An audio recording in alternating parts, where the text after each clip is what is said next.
बनाइदिन्छु। अब म जाने बेला भइसक्यो है। Okay okay okay okay okay tap tap गर्न नबिर्सिनु है त। उता भनेको यता पनि है त्यो नबिर्सौँ है। नै मेरो नउडाइदिनु ल, म भन्छु।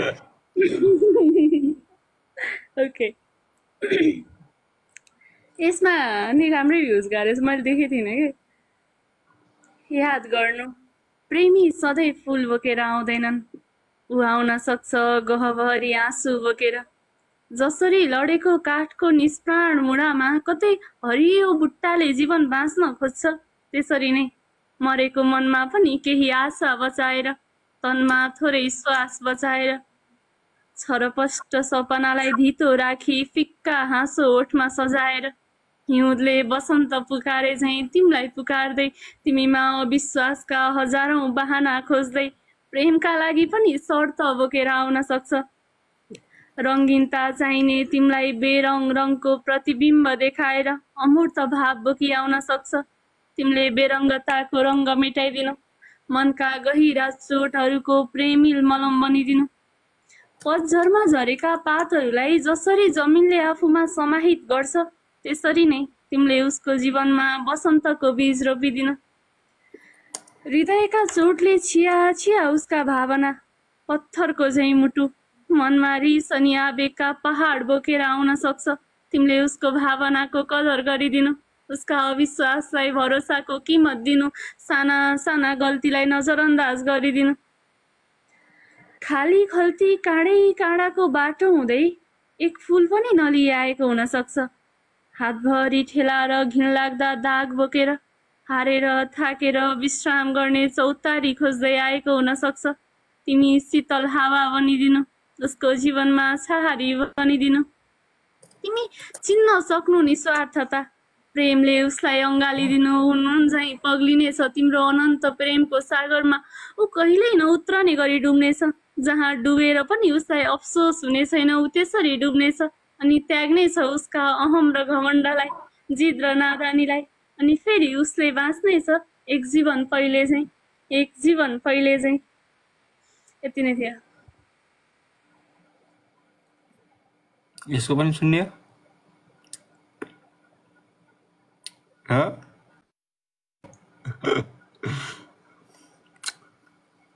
यो तिमीले केटी भएर लेख्यौ होइन, तर मलाई टाइम लाग्छ लेख्नलाई। तर म लेख्छु केटाको तर्फदेखि कसरी आउँछन् होइन, मतलब केटी प्रेमी कसरी आउँछन्, जसरी आए पनि धोका दिन आउँछन् होइन। के हो कुरो के होइन, जसरी आउँछ धोका दिन। थ्याङ्क यू सो मच सबैजनालाई। यही कुरा मैले ठ्याक्कै भन्न नि सक्थेँ, तर ठिक छ सबै मान्छे उस्तै हुँदैनन् भनेर मैले भनिनँ।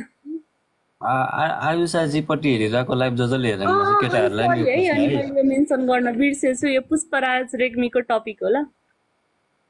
प्रेमी सधैँ फुल बोकेर आउँछन् समथिङ केही थियो, अनि त्यस्तै हो कि त्यही थियो अथवा त्यही थियो, मैले बिर्सेँ। म अहिले बरु हेरेर त्यो चाहिँ म टपिकमा राखिहाल्छु।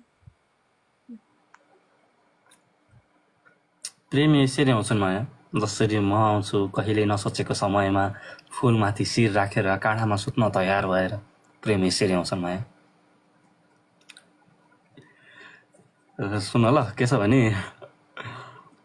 माया प्रेमी चिच्याउँदै आउँदैनन् है, होस् गर्नु।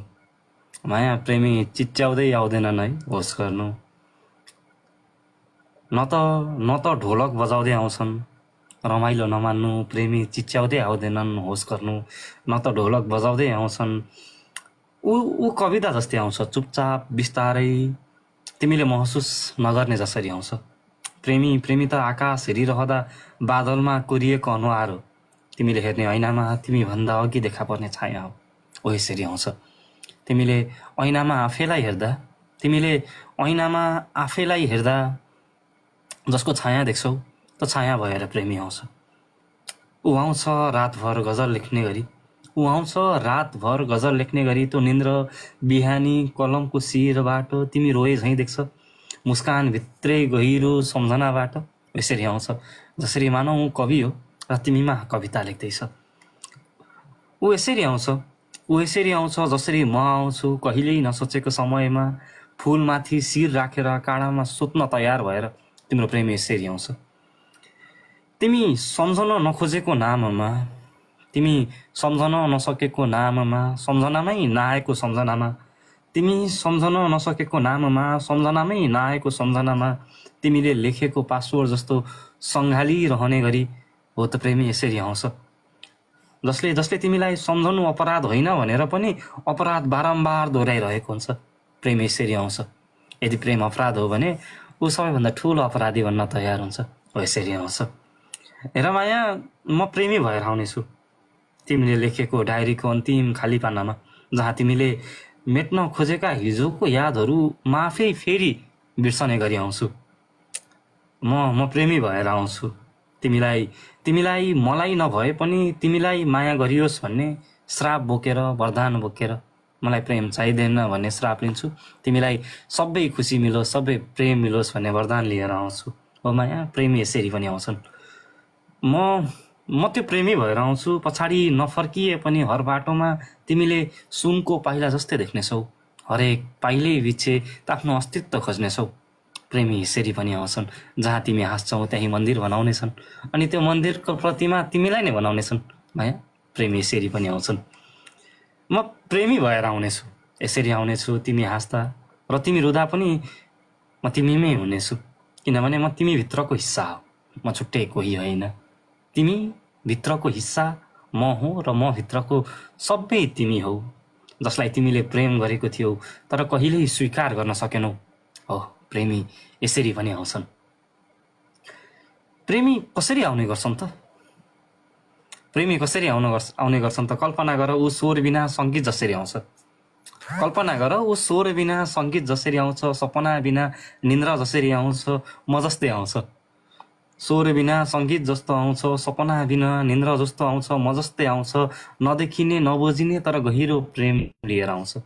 म प्रेमी हुँ, तर तिमीलाई कहिल्यै ढोकाबाट आएर हेलो भन्न सक्दिनँ, किनकि म त तिमी नखुलिएको कविताको पहिलो हरफ हुँ, जसलाई तिमीले पढेनौ, तर उसले तिमीलाई सधैँ प्रेम गरिरहनेछ। माया, कल्पना गर, प्रेमी यसरी पनि आउँछन्। जसरी स्वर बिना सङ्गीत आउँछ, सपना बिना निन्द्रा आउँछ, म जसरी आउँछ। सकायो मैले।